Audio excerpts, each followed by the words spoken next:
Are you tired of the same old pro wrestling? Then check out the amazing action on Powerslam.tv, the biggest indie pro wrestling channel in the world.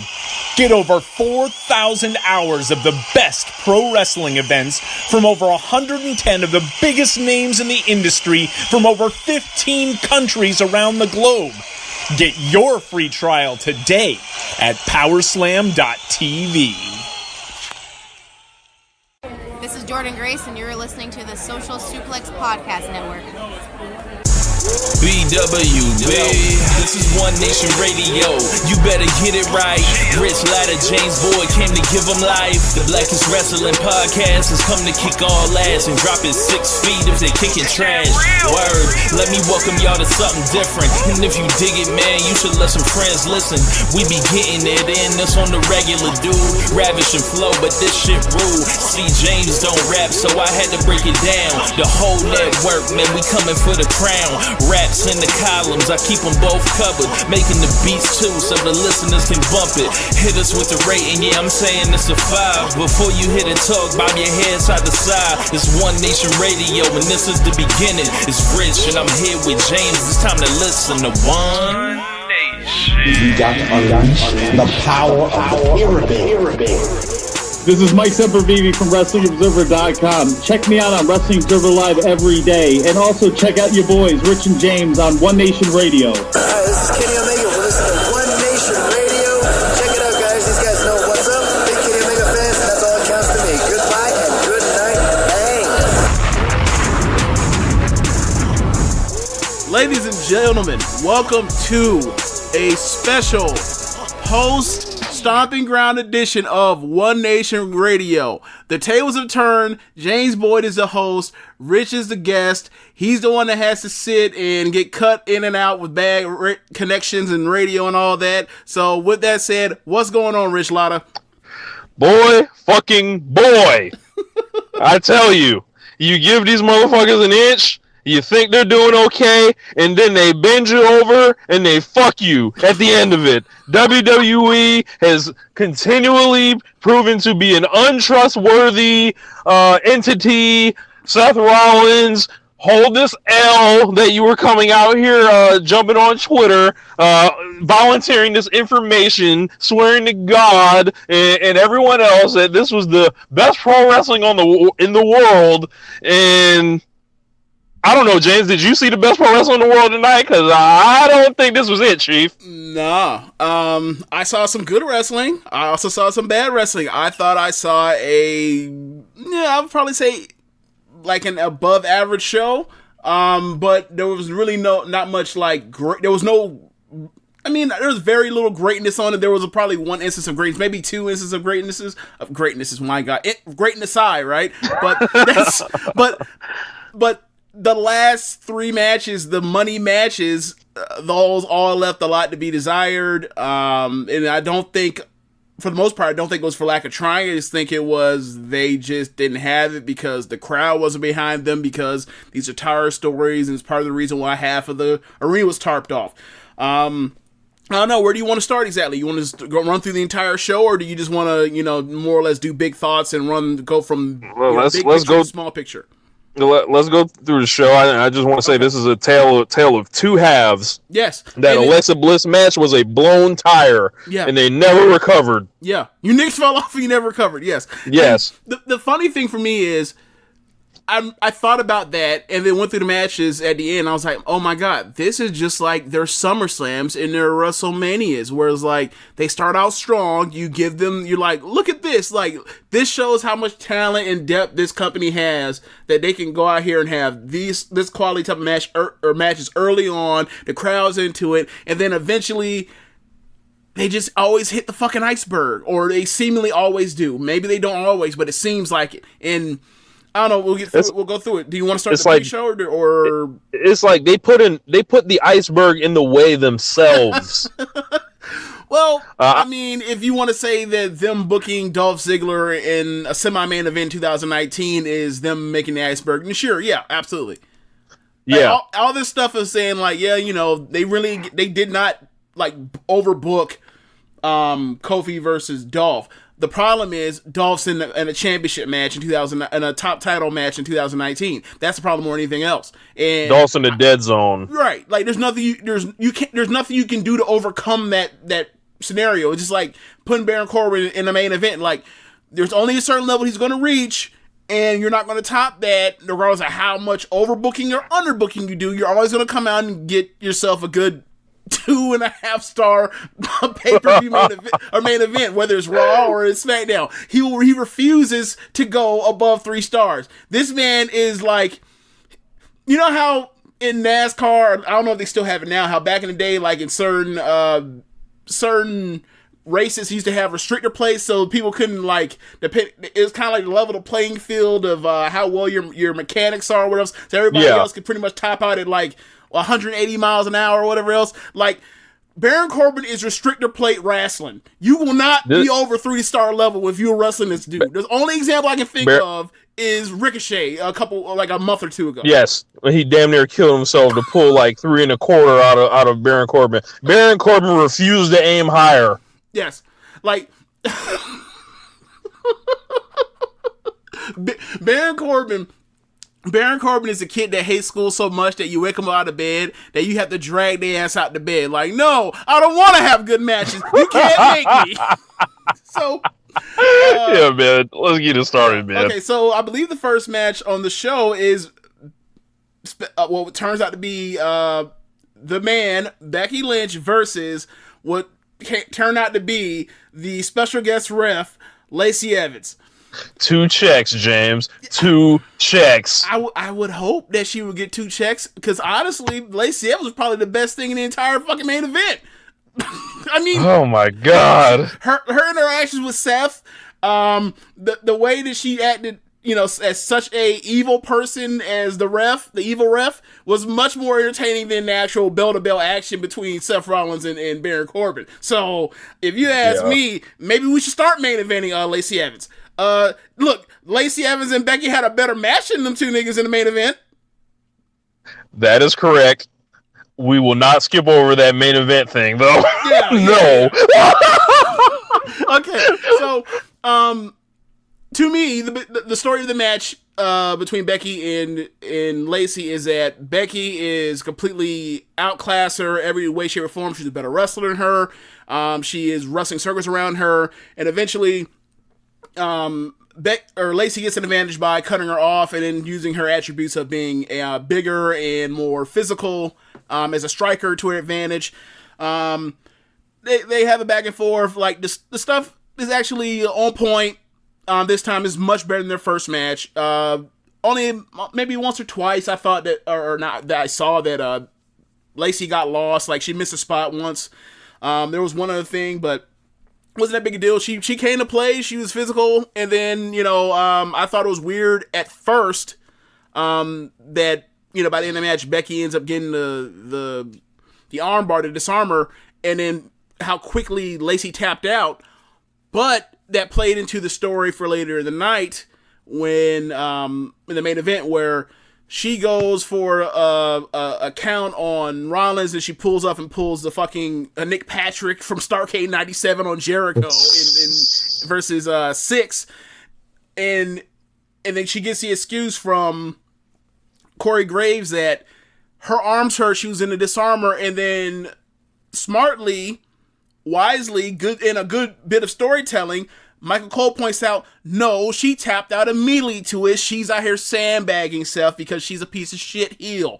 I thought that was nice storytelling. So what are your thoughts? What were your thoughts on the match, or any big picture things you have? I thought that it was a largely inoffensive match, and I was like, oh, okay, she finally beat her and got rid of her, but that turned out to not be the case. And I was like, great, so this is going to continue. But as far as like the match goes, I was like, okay, it was better than the last time they wrestled. Lacey looked like she could be carried, yes. Which is, I guess that's okay for someone that you're putting in world championship matches. I mean, you could be a 4-time fucking women's champion and be somebody that can't be carried by somebody that's better than Becky later in the same fucking card. So you tell me. Where is that?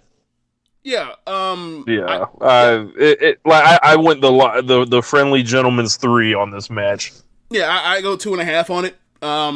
But yeah, that's, you know, I thought that it was for an open. I thought that it was done a tremendous service by being put on first instead of later in the card to match up with Becky's star power. Because if that had went on third or second from the top, or third from the top, or fourth from the top, nope, it would have died a death, I think. Yeah. I think they put it in the right spot. Yeah, I agree. So moving on from there, I believe. I want to say it was a tag match, right? It's New Day versus Kevin Owens and Sami Zayn, right? Right. Yeah. So the match starts out hard. Wow. The match I can't talk. Professional podcaster, can't talk. The match starts out hot with immediately just beat down and a super kick party on Xavier Woods from Kevin Owens. Kevin Owens is laying super kicks on him. I never want to hear nobody talking shit about Young Bucks matches. Kevin Owens opened this match with 4 consecutive super kicks to the face. I feel like it was more than that. I mean, obviously they went to 4 and then you did to the pinfall. But then, like, in the first 2 minutes of that match, 3 minutes of the match, there were at least 6 super kicks. Right. Yeah. So, match starts out super hot to where he's immediately working from underneath, where his barrage of super kicks, frog splashes from Kevin Owens. They end up... it was just completely burying Xavier Woods from underneath to where he has to work from underneath and get the hot tag, to quickly build the hot tag for Big E. They cut off the potential hot tag one time to give him more heat. Then they finally get the hot tag. Big E goes wild, and then Zayn cuts him off. They continue fighting back and forth. They trade a few near falls. I can't remember the end of the match, but ultimately, I think they got Big E out of there, and then they pinned Xavier. Yeah, they pinned Xavier. Yeah, which is smart. So yeah, I thought it was a great match. I thought that it started out so hot with so many high spots with the super kicks and the frog splashes and stuff that I was like, it made me think like they were going to do a squash. I thought they were going to do a Dean Ambrose and a Dolph Ziggler at SummerSlam 2016, where they come out so hot and they go and they don't, and it's not a sprint. That like once they try to slow it down, the crowd was just going to be like, "Wait, what is this? Why did you guys just slow down in the middle of this match?" But instead, they kept it up, and then they got out of there. It was great with a bunch of high effort stuff. Like Big E just refuses to not do that stupid spear thing through the ropes to the floor. And you notice on that one, yes, on the far side, yes, away from where it's tarped off. Right. So, yeah. And it's usually always the other side. Yes. And usually when he does that, I'm like, oh, okay, he's fine. He knows what he's doing. This time it looks like he actually got hurt. I don't know if he actually got hurt, but he like slapped like the ground like his arm hurt or something. But we'll see. Yeah. But yeah, I think he only has so many of those left in him. Kind of like the 630 for Ricochet. Yeah, I think that they both need to just stop doing that. Like, there's other stuff you can do. Like Ricochet, there's a million things to do. Like he does the shooting star press. He can do the Phoenix Splash. He could do the Red Arrow. Neville's not here no more. Look, that man can do anything off the top rope. Yeah. Like, let's just say that. Yeah, he could. But there's only so many of those, more of those he has. You're right. And like Big E, like, nah, dude, you're 300 pounds. Stop doing this. Like, there's no need for you to do this. Like, think about it. They have told Lars after, what was it, 2 times or 3 times that he did that diving headbutt to stop doing that shit. He's only done like 1 time since then.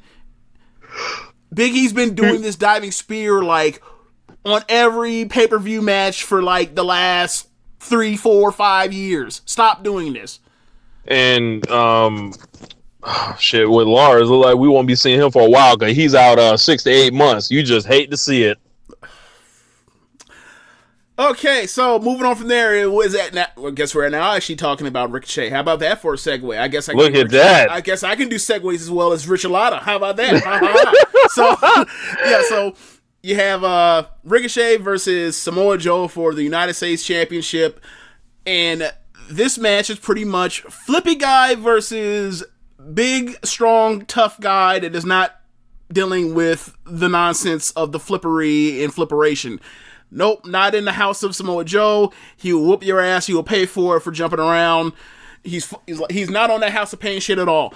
So eventually in the match, there's a segment where Ricochet hits like all of his offense is just like all jumping stuff, and I'm just like, okay, you're doing a little too much. And then eventually, like, he cuts him off by doing one jump too many, and he catches his foot. After earlier in the match, he did the Will Ospreay where, almost like use your chest like it's a wall and do the flip off and land on your feet and then do the enziguri. Yeah. He tried it a second time, which is one of my favorite things in all of wrestling. When you go for a spot, it works one time, you go for the same spot again, the person is like, oh no, you're not doing that shit to me again, and then they cut you off. So do it again this time, except he flips him, he catches his foot and then flips him over, and then he lands on his back and high on his neck, and it was just, he splatted. That's the best way I can explain that Ricochet splatted. It's like he flipped the extra time. Yes, and splatted, and it was awesome. And then from there, he ends up coming back. He hits the 630 for the win. I thought it was a great match. I thought this was the best singles match that Ricochet has had on the main roster so far, which is saying something because him and Cesaro have had a few bangers, even though they were short. I really enjoyed the match. I want 4 stars on it. Yep. I think Joe's like, he's more aura than he is actual performance at this point, but the aura it works so well. Yeah. The aura works so well. It's good to see Ricochet get a belt after I thought his career was just absolutely doomed, and who's to say it's not still? But it's the U.S. belt, so and we know what they like to do with that, but hopefully they might have some exciting things lined up for him. So kind of interested to see where that goes. But if they think they're going to get me to watch Monday Night Raw tomorrow, no, that's not happening. But the Ricochet and Joe match, it's good to see them let 2 great wrestlers have a 4-star match. I'm really pleased about that. I said some sarcasm there. I said some more of these should be happening, James. More. Yeah, I agree. Kobe system over the top. Yes, it absolutely should be over the top. You have the most talented roster in the that's the thing that's most frustrating for me is not the fact that they have, they put on bad, sneaky shows often, or way more often than they should. It's the fact that, they literally have the most talent in the world at their disposal. And, I watch so many different wrestling companies that have consistently better shows than them. I shouldn't be watching something that is as niche as the best Joshi promotion in the world, which means it's just the best Japanese women's wrestling federation, Stardom, and they put on consistently better shows than WWE when they have the whole world at their disposal. I'm watching these teens and early 20 women that have been wrestling for less than 6 years, and they're putting on consistent better matches than them. It's really weird. Whatever. From there we're gonna go on to the hometown hero, Daniel Bryan, with his goon, Eric Rowan, versus Heavy Machinery. The yes is still alive every time we ride. Okay, so before the match, I thought they did a nice touch of Ricochet comes to the back, he goes into Gorilla. Yeah, that was interesting. He gets greeted by the likes of, I think it's Carmella, it's Heavy Machinery, it's Charlotte. I can't remember who else it was. Is there anybody else you remember out of that crowd? Seth Rollins was back there, Heavy Machinery, and I think there was one other guy, Kurt Hawkins, if I'm not mistaken. Okay, so yes, that's right. So basically it was baby faces plus... And Charlotte. Baby faces plus baby faces NXTers. And then all of a sudden, Uncle Hunter shows up, gives him the hug, basically gives him what we all see at takeovers when there's title changes, the shot of wrestler with new belt, new possession, plus Triple H, except no photo, but we actually got it on air. So I thought it was nice. Uncle Hunter went out there and you know, and showed up for one of his guys. I was happy for that. One of his children actually, you know, succeeded enough to not be buried in the first 4 months of their career on the main roster. So Ricochet right now is like one of the best success stories of NXT in the last like 4 years. So hey, then why he ain't put the NXT title on Ricochet? They got him out of there within. He was done in 1 year. He only had 1 year in NXT. Oh, yeah. Look, he love him. He don't love him like that though. Okay, here we go. Oh boy, look, this is what I'll say. In NXT, Ricochet I think lost twice ever in a full year. Should have been 0. The only people he lost to were the tag champs on his way out of the division or out of the company, the promotion, and then to the top fucking guy in the whole thing. So I mean, whatever. Look, that's a lot better than losing to Bobby fucking Roode because he has a mustache or Cesaro. Which we did not forget, by the way. No, I ain't forgetting. Yeah, like who was it? Was it Murray? Yes. Yeah, Murray was like, they've done a pretty good job with Ricochet, and I was like, excuse me? I would say that they haven't fucked it up entirely, but I feel like they've been all over the place with him. At one point, he's, you know, they're building him as a single star, then they put him in a tag team with Aleister Black for no rhyme or reason. They protect them, they make them, you know, this undefeated force of nature. They can never win the title. They always lose title matches, but never ever get beat themselves, pinned, or submitted. Then they make them break up for no reason whatsoever. Then we go out there and we job them out to Bobby Roode, as you just mentioned, over the mustache. Then we have him job to Cesaro. And now he's a U.S. champion. It's like he's all over. They had him job to Corbin as well. Oh yeah, that's right. Absolutely clean. To build Corbin up for this. Yes, if I remember correctly, didn't they have him Corbin beat him clean, and then at the end he went back for more, and then like kicked his ass, and cleared the ring with him, which is like, then why if you're gonna do that, who gets over that way?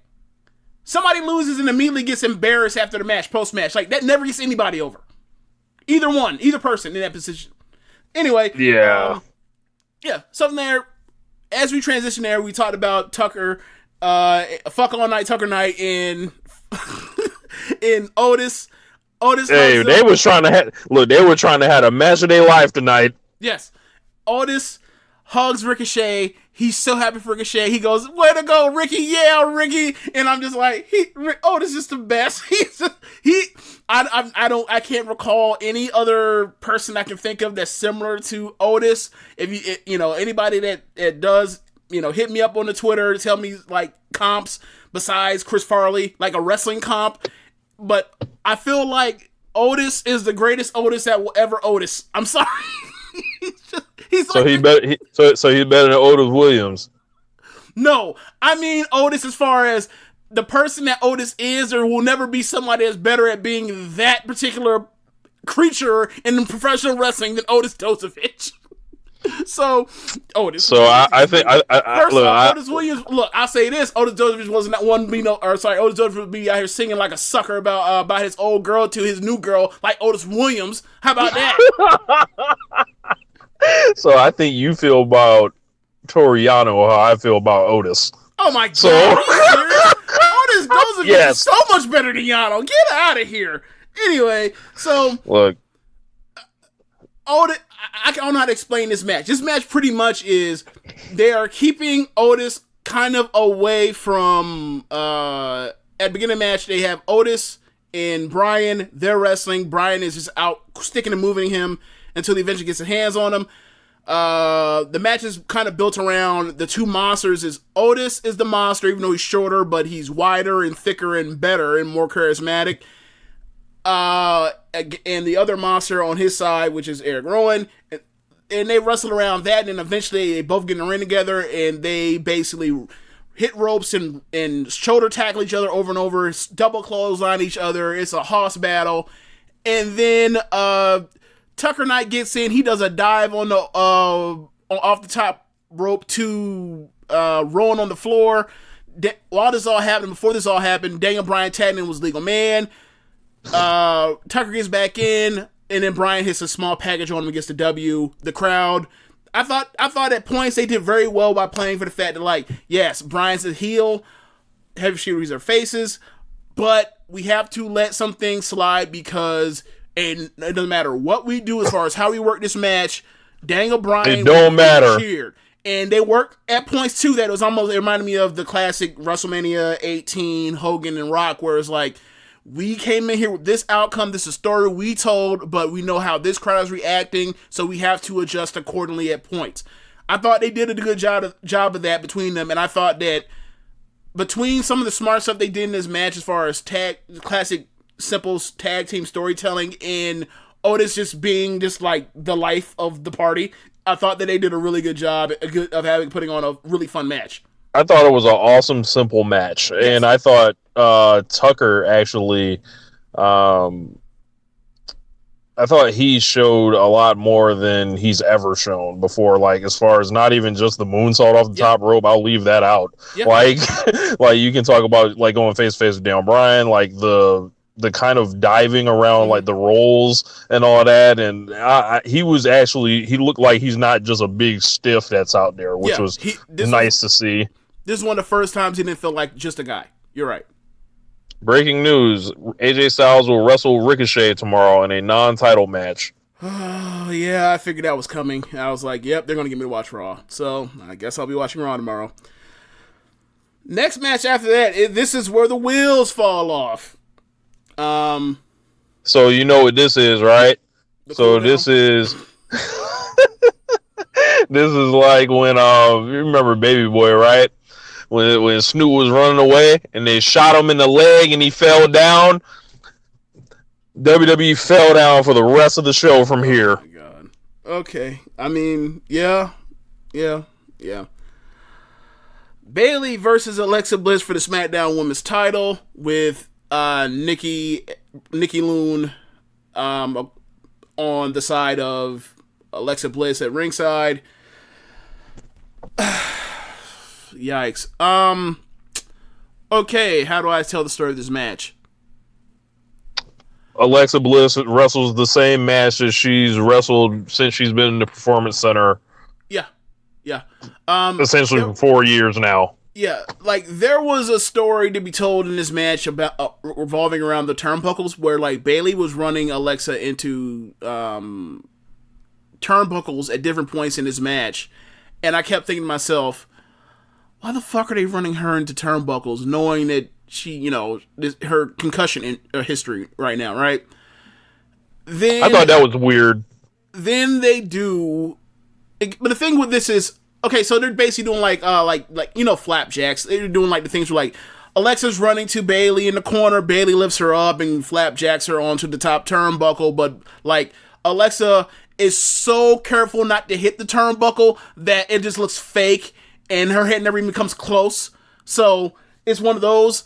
And then there's a point in the match where you can just see it and he's like, they're about to do the turnbuckle of doom spot. And sure enough, Bayley comes charging. She either gets rolled into or dropped to a hold into the turnbuckle, and it's time for Bayley to go eat a turnbuckle, right? And she hits the turnbuckle like a professional wrestler is supposed to get you to buy that her head just hit this fucking thing and she is woozy now, or this is a game changer. So then there's more of the Alexa offense that's just unbelievable. Like this, when she basically gets on the ropes while she's standing on her opponent, and she does the stomp thing that just looks. It doesn't look painful at all. It looks awful. It's just like she's such a bad wrestler. Like there's just no physicality. Like it's the same stuff we talked about Miz. She is a game performer as far as she knows the move. She knows how to go through the floor exercise, if you will. But as far as the physicality of taking bumps, making it look good enough to where the camera, you don't have to do camera tricks with it. Even with the camera tricks, you still aren't thinking like this is totally fake. and also like just her offense. It's like there's just no physicality whatsoever. Her offense is horrible. No, like there is physicality in the office, and where it comes the elbow. Is where, that's it. Yeah, it's like they have to do that, and then all of a sudden she's just dominating the opponent, like, and she's like so much smaller than them. It's like, make this make sense. Like be a technician. Like go for a submission move or something. Like basically what you're saying is be Daniel Bryan. You're basically yes. Like if you're smaller and you're heel, you can make it to your advantage by being an asshole that's taking advantage of with the experience of taking advantage of rules as far as holding on to long counts like 4.9 instead of letting go at when you have to 5 to let go. Working over a hole, working over a body part. She just sitting there just doing shit, or just working them and fucking them up. Slapping on a rest hold that takes forever, or 2 rest holds, or chaining 3 rest holds together, and nobody believes that will ever be the finish of a match. You're just sitting in the middle of the ring. That's what you're saying. There's that, and then there's like, I just don't believe Bayley would be beat up by this person.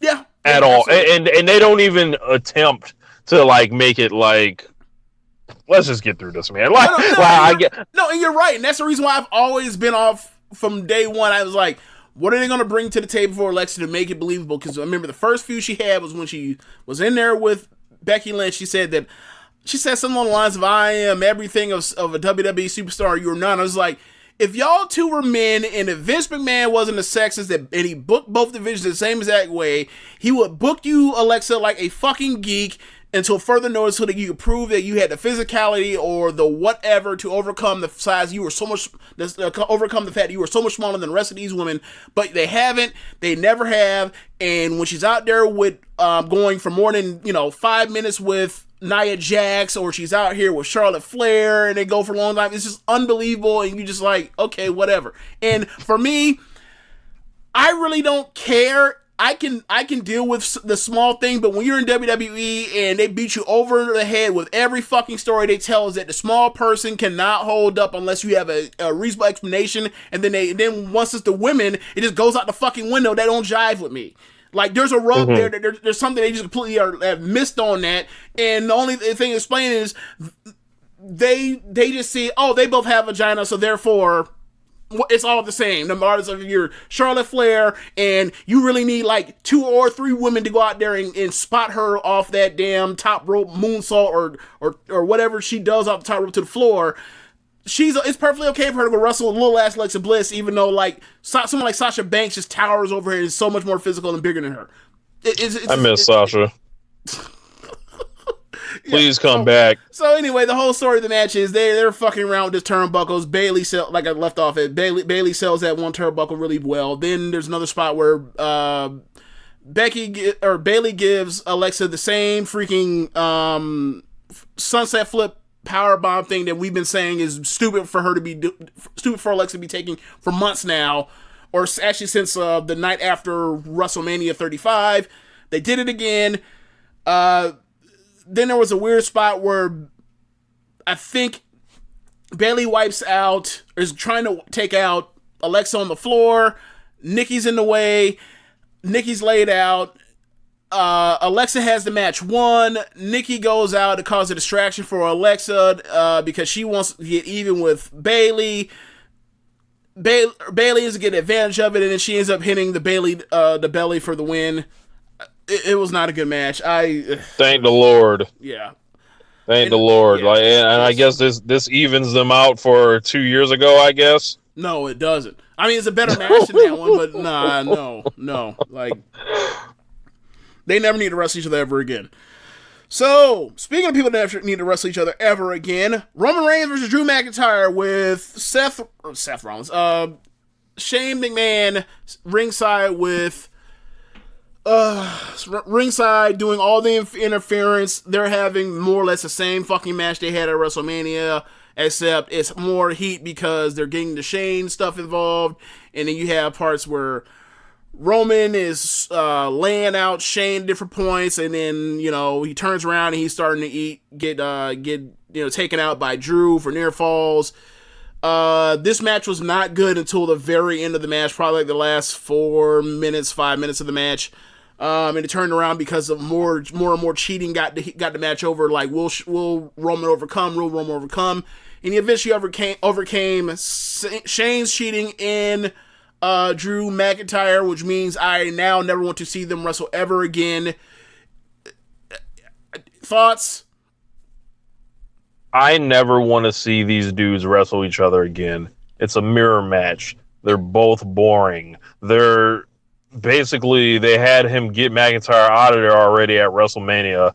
He got him out of there again, even with all the shenanigans, all the run-ins, all the ref bumps, all the Shane McMahon jumping in the match.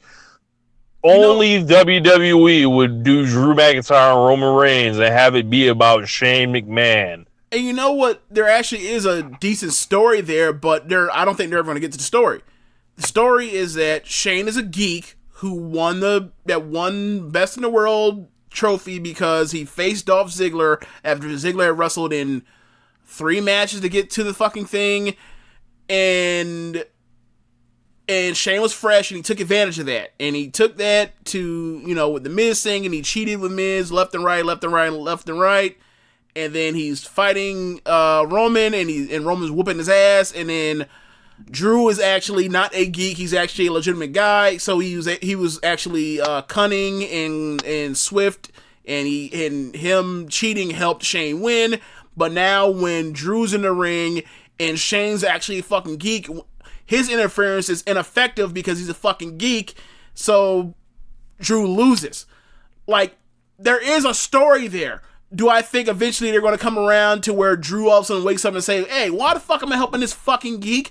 Just because he's the owner's dad or owner's son, I need to, beat him up or get away from him? I don't think they're ever going to tell that story. They're, because they never have told a story of Drew McIntyre having agency and a brain for himself, aside from when he stopped hanging around Ziggler in December.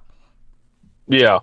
And I don't know. I think these two have horrible chemistry. I don't think they are an exciting match. I think they're using Roman away from the title picture right now as an idea of, look, we got him away from the title right now, but it's like they're not doing any, this all feels very manufactured and just lazy because it's like Roman Reigns versus the authority figures, and it's like, couldn't he just where's Andrade? He wasn't on this show. Why couldn't he fight Andrade this month? Why couldn't he have fought Buddy Murphy? Why couldn't he have just been doing cool shit rather than be put in these situations where it's like they have to do all these fucking gimmicks to try to get this guy cheered. There were dueling chants, there were Roman sucks, all the other shit there, but they keep concocting these scenarios because they have to bend over so far to try to get the right reaction. It's tiresome. Yeah. And you mentioned Andrade, you mentioned Buddy Murphy. Aleister Black. Yeah, we have Aleister Black. We have Daniel Bryan in a fucking tag team right now. There are guys to pick to do this. Pick one. Hell, I don't want to see them wrestle again, but there's still Bray Wyatt. Too far. My point is, I mean, would you rather see him and Bray Wyatt, or would you rather see him and Shane again for another month, or actually 2 more months? God. You know they're not gonna blow the shit out until Survivor or SummerSlam. Right? They're gonna do a handicap match probably at the next show, and a table match or something. No, Rich. They said on air that they're going to do the what we all thought was going to be the Extreme Rules handicap match. They said that they're going to do that tomorrow. Yeah, I heard it. What's going to stop them from doing that again at Extreme Rules? Oh my God, that's disgusting. Disgustington. Especially if it's a non-finish, or if it's them beating his ass and then he's like, I want to fight both of y'all again. That's fully on the in the realm of happening. Gross. All right, moving I know. on. I mean, how would I say this? I would say it was a good match, and simply a good match. I wouldn't go above that at all. It's just a good match. And those two, I've seen both of them before. I've seen McIntyre NXT. I've seen McIntyre with Balor. I've seen McIntyre with Ziggler. I've seen Roman Reigns with Brock Lesnar. I've seen Roman Reigns with a million fucking people. Like, for those two to go out there and consistently put on under 3-star matches should be unacceptable. These two are too talented for them to be in there together with each other and then do this. Like, I don't give it. I don't understand this. So anyway, smooth 2.75 for me on that. I think you're being too generous. Yeah. So from there, we get Dolph Ziggler versus Kofi Kingston for the WWE title inside a steel cage. Hey, what was that song? And I know the answer to it. I just want you to fill it in. What was the song that T.I. and Justin Timberlake dropped called? My Love? No, the other one. The other one. Give me an album name. On Paper Trail. On Paper Trail. Fuck. The last song of the album. Oh, Dead and Gone? That describes Dolph Ziggler's main event appeal. Being around like as an important player. I really wanted to give this thing a chance, James. When this thing first jumped off, who was the most excited person about Kofi Kingston versus Dolph Ziggler? I would say you. It was me. Yeah. It was me. Like Ziggler, it was me. So these fuckers get to the main event tonight, or the cage match tonight, after they did whatever they did in Saudi Arabia. I don't know. I didn't watch the match. Neither did I. Yeah, obviously Kofi won, and we ended up here. So all this tells me is that, wow, Dolph Ziggler is largely still in the same place that he was at SummerSlam 2016, because it felt just like that. Long segments of the crowd just looking at them, and we all know what that swooping, droning silence is. That means we know this person has no chance. We don't believe in them. We're waiting for this to be over. Yep. And that's what this was. This was a house show match. Up, down to the finish. The thing that got me was the ending sequence or the end of the match, the last third of the match, is Ziggler is slapping on ankle locks onto Kofi. So therefore Kofi can't climb. Right? Right. What was the finish of this match? So Dolph Ziggler is crawling out of the cage slowly, and all of a sudden Kofi Kingston comes through like a flash of lightning through the second rope and dives onto his forearms and then jumps over Ziggler and wins. Like, okay, so I know how you have I don't know if you actually hate it. I'm more or less a mock it, because it's people's like lazy attempt to knock some shit by talk about whether or not something is like good ring psychology. How you talk about body part matches, right? Okay, so you know me, I don't give a damn if it works, it works. If it doesn't, it doesn't. And if it works for the crowd, then like I'm willing to forgive it, because I can say like, look, I can look outside of myself. If it popped the crowd, then maybe I'm just, it was my thing, and not everything's meant for me, because this is a variety show, right? This is Vince McMahon's buffet of oiled up people slamming into each other. So I'm okay with that. So, but this one, that sounds like something else. Never mind. Go ahead. Did you really have to turn this into like? Did you really have to? All up, people slamming it out here. Unbelievable. Oh One Nation Radio. One Nation Radio brought to you by Elegant Angel. That right? Yes. Yes. Anyway, yeah. So one thing that pisses me off when I watch one of these matches, or a match that's a body part match, is when you work over a body part and then you do something in the match that is unbelievable, or that involved the body part that where I just like it takes me out of the match, right?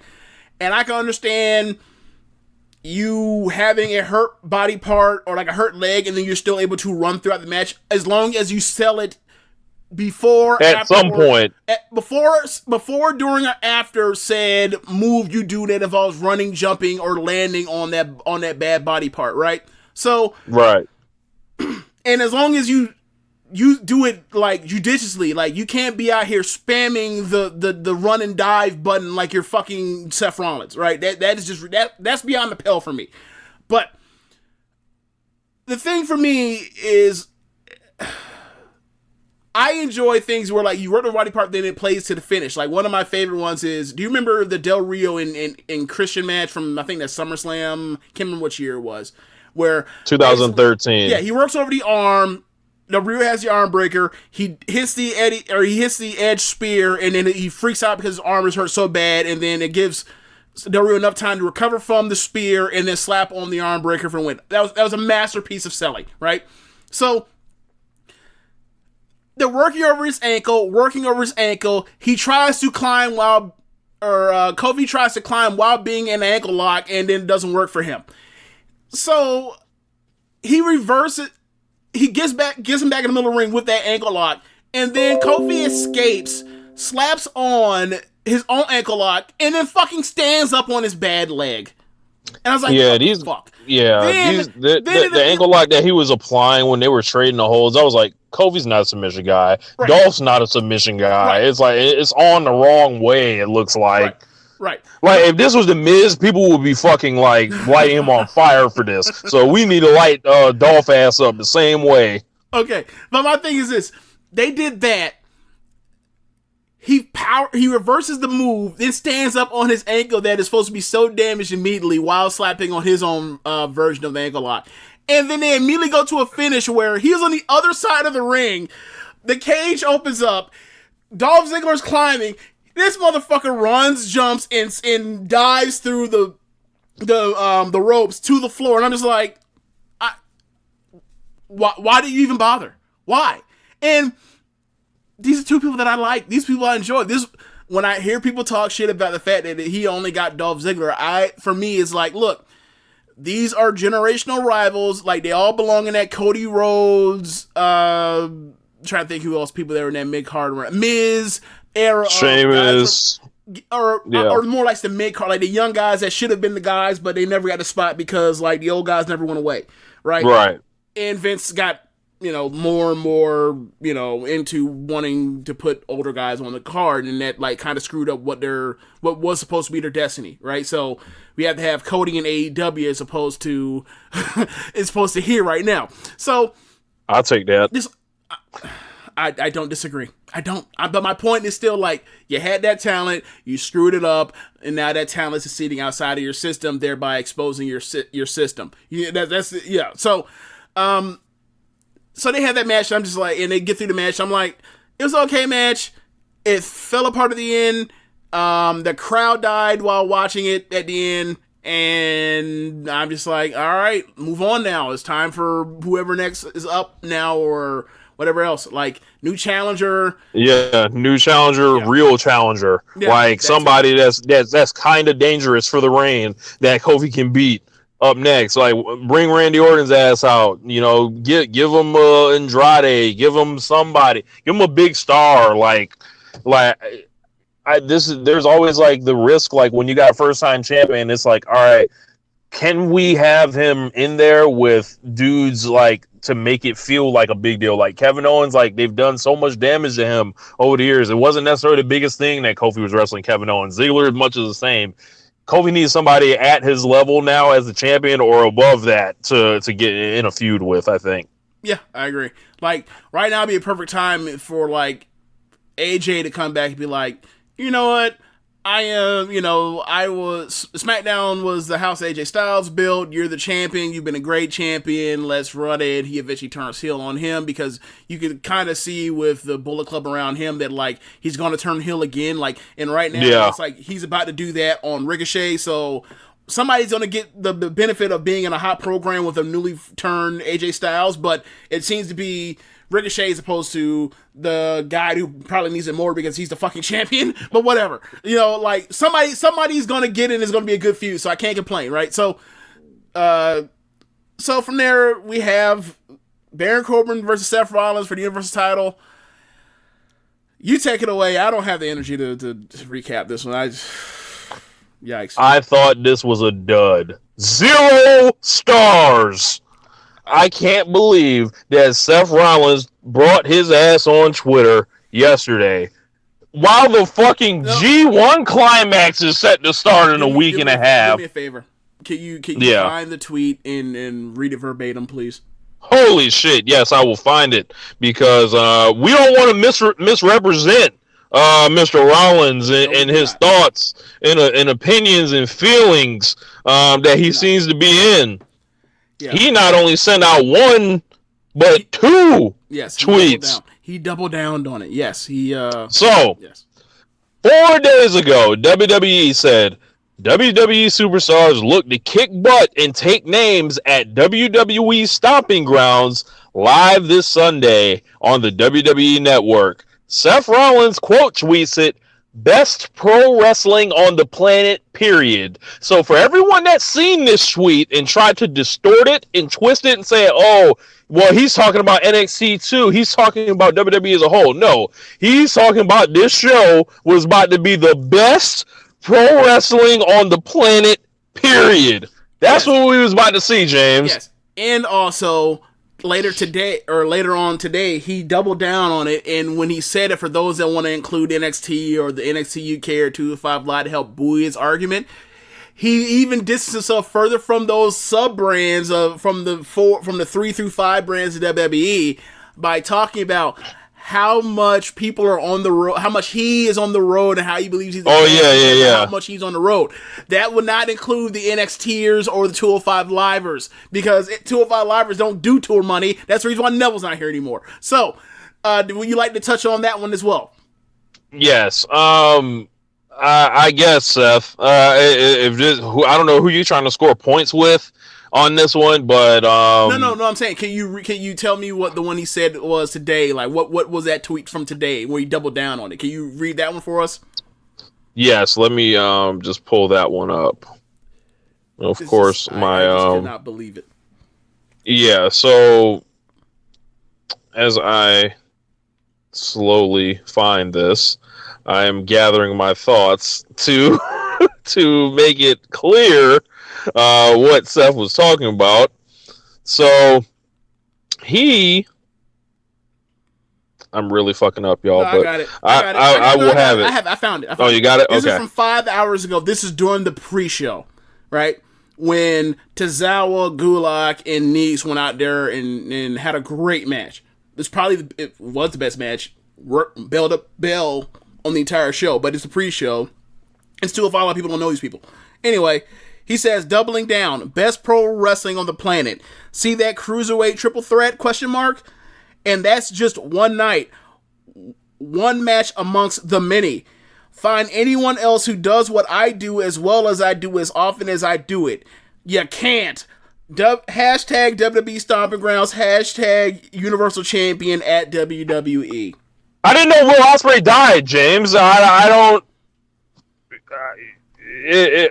am I correct in saying this? I didn't know Shingo Takagi died either. Or El Phantasmo or Rocky Romero. Or Dragon Lee. You find out something new every day. Yeah. Something new every day. I thought this match not only sucked from a standpoint of Rollins setting all that up, either knowing or not knowing, it's funny either way. This was going to happen after he sent that shit out.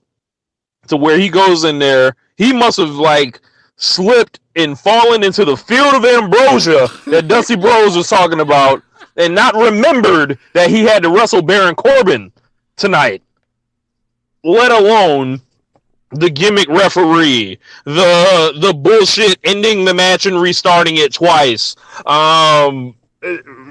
Becky being put in there and them pushing their relationship on TV just to set this angle up or whatever. This was whack as fuck. And the crowd, they were chanting AEW, they were chanting Daniel Bryan, they were chanting CM Punk, they were chanting this is stupid. This crowd that was happy to see this company that showed up, in this town that they never go to. These people were happy, James, originally, and by the end, they were not. That only tells me one thing, that they fucked up. They fucked up with the match, they fucked up with the booking, and they fucked up with this, and Seth fucked up sending this stuff out. And it's like, come on, man. Like, this is so whack. This is the problem with WWE. This is why I haven't watched this in a month. And it's like, do I even need to continue watching this? And it's like, Baron Corbin shouldn't be in the main event anyway, so I don't know if they were trying to protect that. But I don't know. What if they tried to do a straight match? Could they have even given it a go? I felt like you kind of robbed Corbin of his opportunity to show what he may be capable of in this situation. Doing your foolish, bullshit gimmickry. And it was like, yeah, this is us. And, this is an advertisement for AEW. That's what this is. And and to, all the people that was on Twitter talking about, if you thought WWE was going to change how they run their TV over Double or Nothing, you were wrong. Why not compare apples to apples? Money in the Bank versus or Double or Nothing, or whatever pay-per-view versus Double or Nothing. How about it now? Yeah, I have to 0 stars. Okay. Take that with you, Seth Rollins. Okay, so this is not the first time Seth Rollins' main events have gotten hijacked either. Was this like the third or fourth time? Yes. Yeah, so if I remember correctly, I might be wrong on this one though, but I think this is it. Seth, back in December, I believe it was, I'm looking at the date right, I believe it was, Christmas Eve. The Christmas Eve show. Maybe it was a Christmas Eve show. Seth and Corbin went out there on a main event of Raw and had a match that was a lot better than this one. It was a match that I would say was probably damn near 3 stars. And if it wasn't this match, they had one around that same time, and that's the one I'm talking about. I can't remember which one in particular. I'm just looking at the cage match, and I'm skimming through it real quick. That was a better match than this. Yeah. And it's like, hey man, so I've seen them have a straight match before, and their straight match was a lot better than this gimmicky bullshit they decided to pull out. So, like, from your perspective, you're right. You're probably right on that. Now, as far as the storyline that they told throughout the show, when they started off with Becky saying that Becky is Rollins' girlfriend, and then they end the show with Rollins coming out and saying that Rollins is Becky's girlfriend, and then they bring out Becky's opponent from earlier in the show to be the special guest referee. I thought from a story, like, if it was me, I would stay 100. I would stay I wouldn't touch Becky and Seth's relationship with a 100-foot pole. I wouldn't either. But they decided to bring it in here. Since they brought it in here, I thought that making the story from Monday where Rollins is attacking basically every single heel that he can get his hands on, from agreeing to being the special guest ref for Corbin, and then it turns out that it's a woman, and not only is it a woman that's evil, it's Becky's opponent. I thought that was clever. Would that have worked better if Lacey had actually won?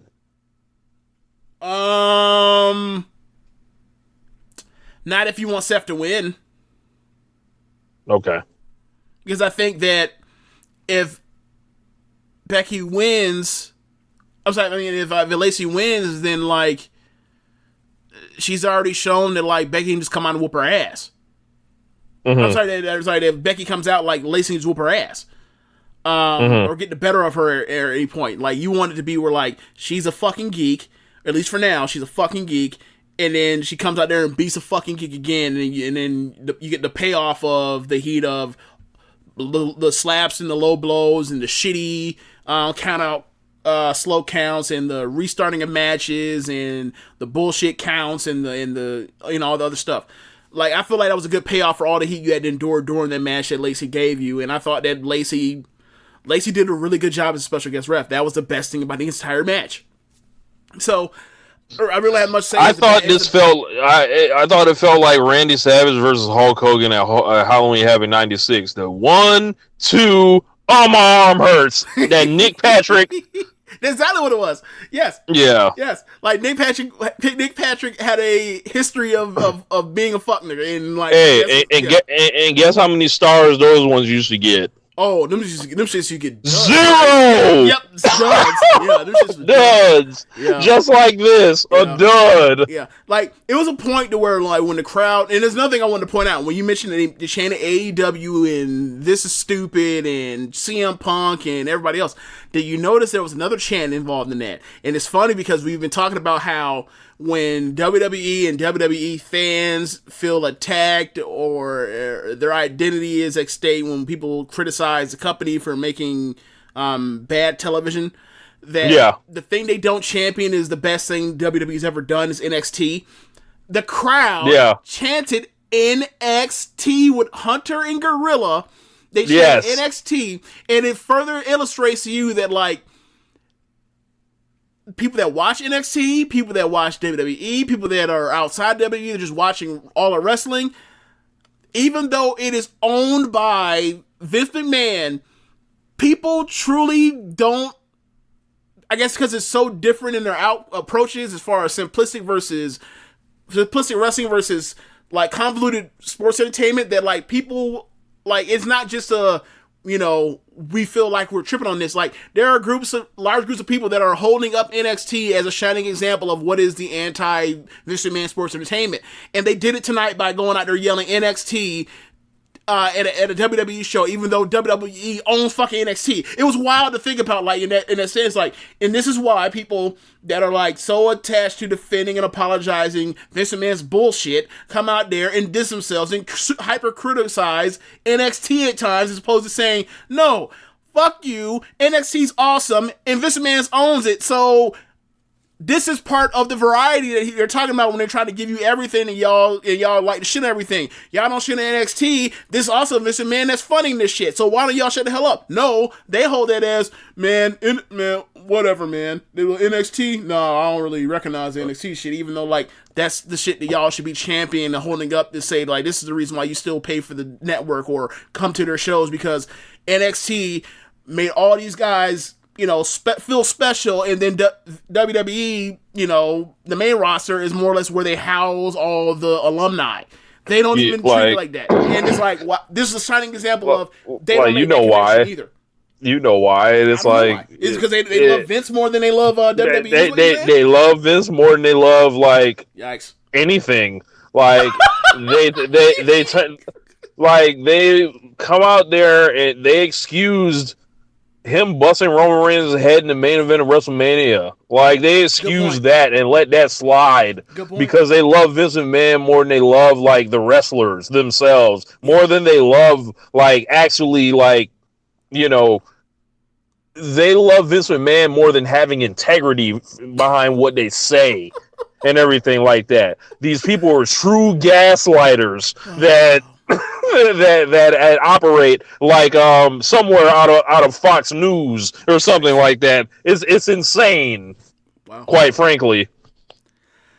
Wow. Yeah. So I mean, just take it full circle. We just went through this entire card, and the first half of this review was so much more positive than the last half. And if you want to talk in the sense of the show, all parts being equal, which is nonsense, but let's say you want to play that game, this was a pretty good show. Now, if you account for the fact that the first half of the show, the undercard, is the stuff that came through and even overachieved, as opposed to the last 3 matches all underachieved, and those are the quote-unquote money matches, then you have to say that this thing was a 1 thumbs up, thumbs in the middle type of proposition. Do you disagree with what I just said? It's real hard for me when the last 3 matches feel like that. Because you want to give a thumbs down? I would say thumbs in the middle. Okay. Same here. I think thumbs in the middle. And if you look at Stomping Grounds, what it was like looking like it was going to be, like the the bottom of the card did about as good as it could to not just die in front of the crowd, and then the top of it largely lived up to what we thought. Like, I just expected a regular bad match with Seth and Corbin, but they went on some whole new shit apparently. So I'm trying to think, what match did you give the 2017 Punjabi match between Punjabi Playground or Punjabi Prison match between Randy Orton and Jinder? Did you give that a dud, or did you give that negative stars? I gave that -1. Okay, I'm gonna say, like, because that match was not okay. That match was the worst thing I think I've ever seen in the last 2 years. So yeah, like, definitely make sure you keep consistent with some of these all time shit ratings. Oh, trust me. Look, when I'm ranting down the wrong way, like we were talking earlier, like about the Becky and whatever you were saying, the Cork and Hall show for Stardom. He was like, that's a 3-star. Man, I was like, look, man, I'm not haggling over 3 stars. But when we talking about the negative stars, I have those measured and committed to memory about how bad those are. All right, okay. I'm just trying to be consistent on it. I'm like, bro, when you came out there and gave Becky and old girl Lacey 3 stars, I was like, wait, what? I'm like, nah. We gotta recalibrate, brother. We gotta recalibrate. Okay, so you got anything else on the show, or you got off your chest? I mean, Stomping Grounds, like, I feel validated for not watching the build for this show, and this is the first, like, cycle that I've skipped. Pretty much since I started back watching wrestling, like, and it's funny because it's like, okay, I see them immediately trying to do this Ricochet and AJ thing tomorrow night, but they immediately booked Roman in that handicap match, and I'm like, I'm not sitting through this bullshit to get to the one thing I want to see anymore. Yeah, I agree. And maybe, I mean, for all we know, that is actually the plan for SmackDown. But then again, who knows? Because the Superstar Shakeup continues on in day 149 because thanks to the freaking wild card rule. So everything is just in flux always at all times. Everybody, all the top stars continues forever are going to be overexposed because there's way too much fucking TV time for them, and then the rest of the card is not going to be able to break through or get to that level to try to churn and make things more interesting because there ain't no TV time, because you have to have Roman and the New Day and the Usos and the Revival and Drew and Shane and AJ and Seth and Strowman and Joe. They have all those people do double duty, depending on the week. So it's like, best of luck. Like, good luck being Asuka or Kyrie or Ember or, you know, any not main event level woman for the next year until they come up with a way to knock this shit off. But, like, you're just not gonna get TV time, or not much of it. Yeah, where anything matters. Yeah, and it's unfortunate because I think this is a company that's just they're going through a rough period right now, and they're holding on, and it feels like they've recalibrated to focus on, you know, as you mentioned, the women's segments and the overexposure of the main stars on both shows. It just cuts down things for everybody. There was that news about Rusev asking for time away. And it's like, if you're Rusev, like, this is a perfect time. It's like they weren't going to use you anyway. Yep.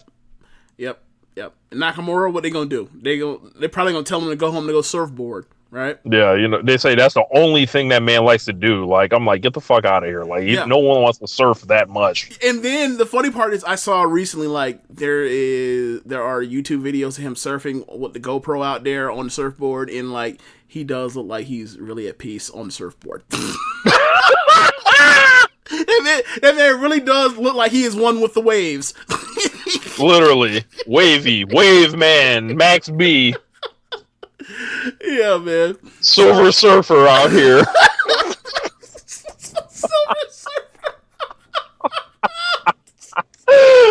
Silver Surfer. See, the thing is, like, you weren't in the comic books, but, like, if you knew what the Silver Surfer was, you fucking fall out laughing. Wow. Alright, so, yeah, man, shout out to Stan Lee. So Yeah. Stan What up, did Stan? come too. Stanley did. Oh shit! Yeah, he died recently. That's why. Let's get off air before we fuck around and get. Oh my god. Oh, okay, yeah, that's the end of the show. Be sure to rate us on whatever app you're using to listen to this on. Tell the folks about the Social Suplex Podcast Network. Be sure to check out our friends at powerslam.tv, the sponsor of the show. If you're a fan of independent pro wrestling, we have over 5,000 hours of footage from all over the world. You can use the code Social Suplex to get your free month's trial. Don't forget to check out ProWrestlingTees.com/Social Suplex and pick up some official Social Suplex Podcast Network merchandise. Be sure to check out the other shows on the Social Suplex Podcast Network. We have on like normal on Sundays, One Nation Radio. On Tuesdays or Mondays we have Keepin It Strong Style. On Wednesdays we have the Ricky and Clive Wrestling Podcast. On every other Wednesday we have Grown Men Watch This Shit. On Thursdays, sometimes we have NXT Then Now Forever featuring me if I ever decide to go back to watching NXT. We'll see. On Fridays we have Get in the Ring, and then on Saturdays we have All Things Elite. Thanks for listening, guys. Fighter Fest this Saturday. Looking forward to that. Yeah. And Josh, you already know what it is. Ha ha ha ha. I don't know what that means, but all right. Later, y'all. He knows what it is.